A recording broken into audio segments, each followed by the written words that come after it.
Bonjour les belles âmes, j'espère que vous allez bien. Allez, aujourd'hui on se retrouve pour une guidance, hein. Donc ici on me parle d'une personne, hein, qui est dans son moment présent actuellement très en souffrance, mais on m'a également donné un petit peu les mémoires de ses vies antérieures, hein, pourquoi elle traverse cette souffrance aujourd'hui. Et j'ai eu donc des messages concernant ses vies antérieures.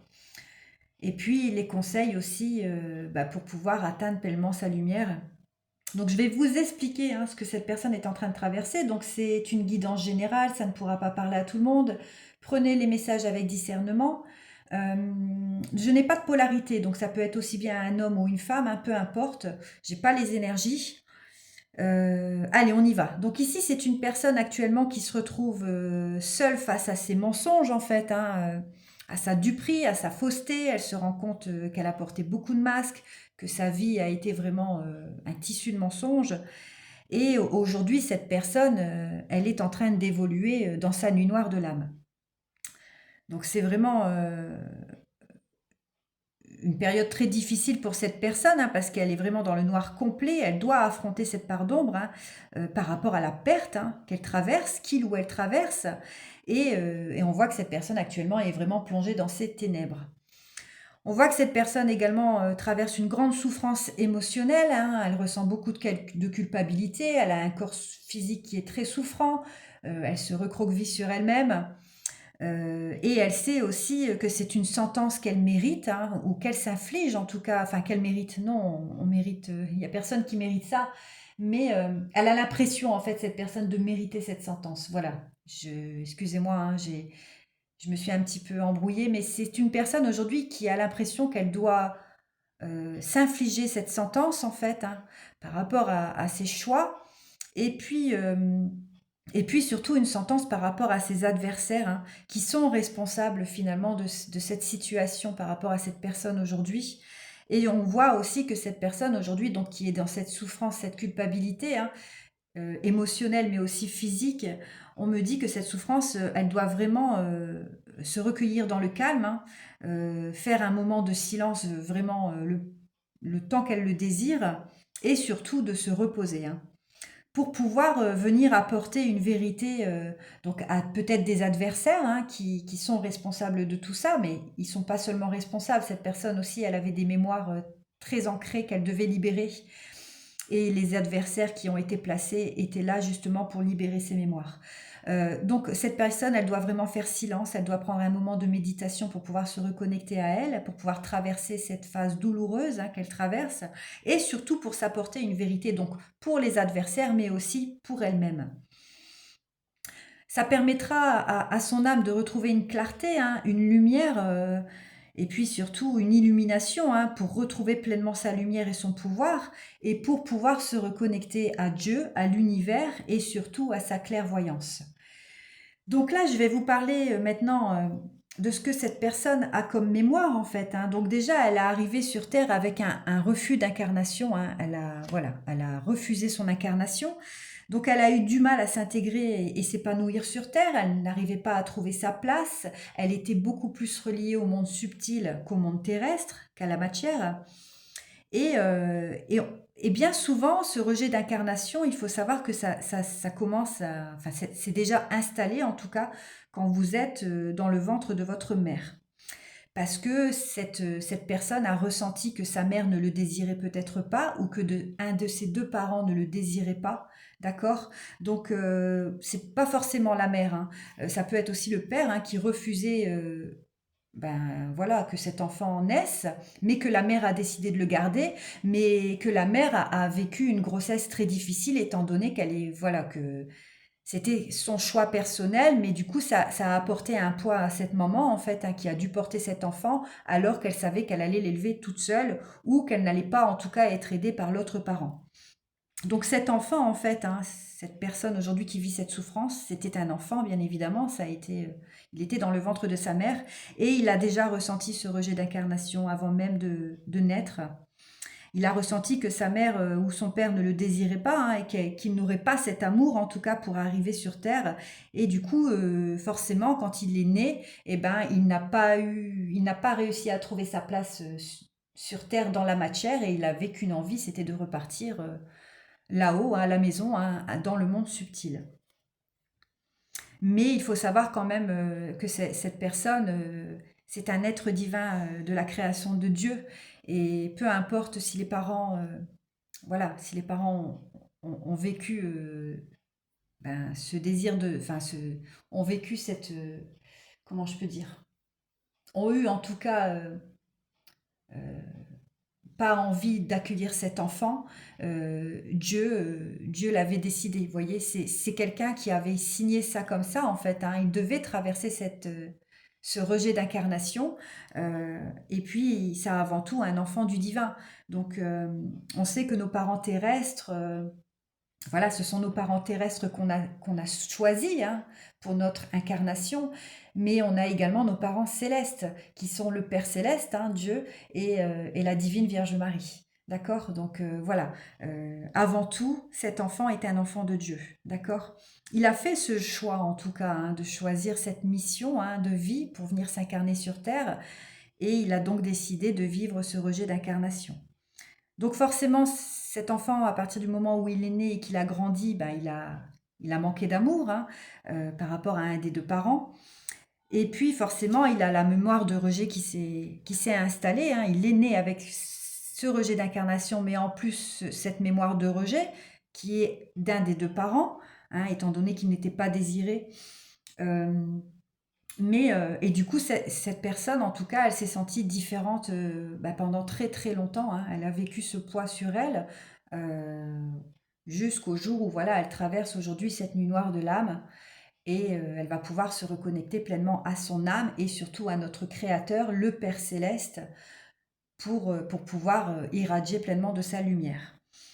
Euh, donc voilà, donc cette personne a également forcément porté la mémoire de rejet, hein, durant une bonne partie de sa vie. Et elle a également eu le syndrome du jumeau perdu.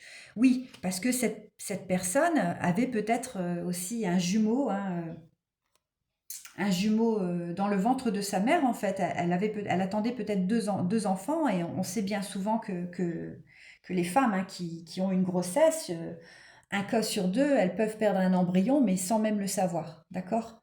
Euh, et en fait, cette personne, elle est arrivée sur Terre avec ce refus d'incarnation et cette mémoire de rejet, et surtout aussi avec le syndrome du jumeau perdu, parce qu'il lui manquait quelque chose, en fait.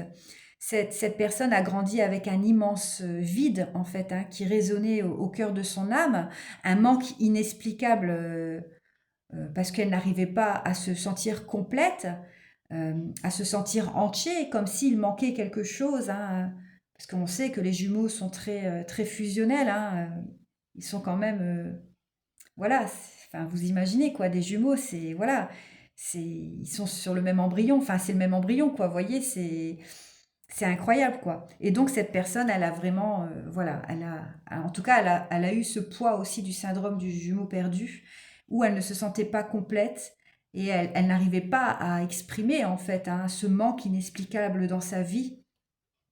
Mais elle doit comprendre, cette personne, aujourd'hui, on me dit qu'elle doit comprendre qu'elle est pleinement complète, hein, parce que voilà, c'est un être humain à part, hein, voilà, même si aujourd'hui elle n'a plus avec son jumeau, hein, ou sa jumelle, euh, et qu'elle est surtout unique et très importante ou important.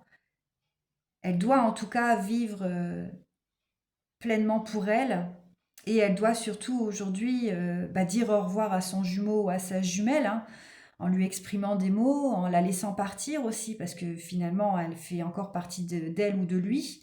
Et aujourd'hui, elle doit vraiment savoir rompre, je vais dire juste ce lien énergétique, parce qu'ils se retrouveront. Hein, quand cette personne va être appelée par Dieu pour pouvoir repartir à la maison, où il va retrouver son jumeau. Donc, mais aujourd'hui, il doit vraiment rompre ce lien, en fait, hein, en lui disant au revoir, et puis vivre sa vie pleinement. On voit que cette personne a également une mémoire de guerre. Donc la mémoire de guerre, bon, peut-être qu'elle a traversé une vie où elle a combattu, hein, elle a fait la guerre, mais là aujourd'hui, on parle plus quand même qu'elle s'inflige cette mémoire de guerre par rapport à tout ce qu'elle a traversé en arrivant sur Terre, lors de son incarnation. Et on me dit qu'aujourd'hui, cette personne, elle combat finalement contre elle-même. Et elle doit aussi se libérer de cette mémoire aujourd'hui, hein, pour faire la paix avec elle, pour faire la paix avec ses parents aussi, hein, qui n'ont pas été peut-être des parents voilà, extraordinaires, mais en tout cas, elle doit prendre vraiment sa place en tant qu'être divin, et puis, euh, et puis faire la paix avec tous les initiateurs en fait de cette mémoire, hein, et puis surtout revenir à son unité, hein, qui n'est que l'amour inconditionnel. Voilà. Donc on conseille à cette personne, une fois qu'elle aura pris reconnexion avec son âme et qu'elle va s'apporter cette illumination, cette lumière, qu'elle va retrouver avec le Père Céleste, et puis qui va surtout lui permettre de retrouver sa clairvoyance, et ben cette personne va pouvoir enfin s'ouvrir à l'amour, et elle va pouvoir irradier de sa lumière, et elle va pouvoir enfin s'aimer. Voilà. Je vais prendre un autre message avec la mission de vie pour voir un petit peu pour cette personne. Et puis je vais clôturer avec ça. Allez, s'il vous plaît. Un message pour clôturer pour cette guidance, s'il vous plaît. Fin de cycle. Vous voyez, cette personne, elle est en train de vivre une fin de cycle. C'est pour ça qu'elle traverse sa nuit noire de l'âme actuellement. Parce qu'aujourd'hui, on ne lui laisse plus le choix. En fait, elle s'est suffisamment sacrifiée avec toutes ces mémoires qu'elle a portées. Et on lui dit qu'aujourd'hui, elle est arrivée au terme d'un cycle d'apprentissage, qu'elle a compris et qu'elle a traversé de nombreuses épreuves, et que c'est l'heure aujourd'hui d'organiser le départ et de faire ses affaires, en vrai ou symboliquement, pour le meilleur. Vous voyez, donc aujourd'hui, oui, elle doit savoir dire au revoir à ce jumeau ou cette jumelle qu'elle a perdue. Elle doit se pardonner aussi, elle doit pardonner aussi ses parents, et puis elle doit aller surtout vers son nouveau départ, hein, cette transformation que Dieu lui offre aujourd'hui pour pouvoir s'aimer pleinement. Est-ce qu'il y a un autre message, s'il vous plaît?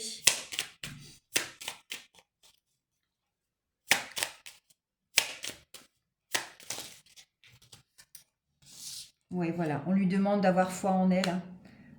Tu es créateur ou créatrice, tu es puissant ou puissante, tu es un être de lumière venu réaliser sa mission divine sur Terre. C'est le moment de te positionner en tant que leader. Ressens une solide confiance en toi. Voilà, aujourd'hui, cette personne doit vivre sa mission divine sur Terre, hein, parce qu'elle l'a décidé, hein. Elle doit prendre soin d'elle. Tu as de la valeur, honore cela et prends soin de toi physiquement et mentalement. C'est nécessaire à la réalisation de ta mission de vie. Et on lui dit en plus à cette personne qu'elle est soutenue dans l'invisible. Oui, Dieu est avec elle, l'univers, les anges, les archanges, peu importe sa croyance. Ton équipe de l'invisible veut te dire qu'elle te soutient dans tes projets et tes rêves. Imagine que tes prières ont déjà été exaucées. Tout vient à toi. Voilà, donc là c'est vraiment un très beau message, hein.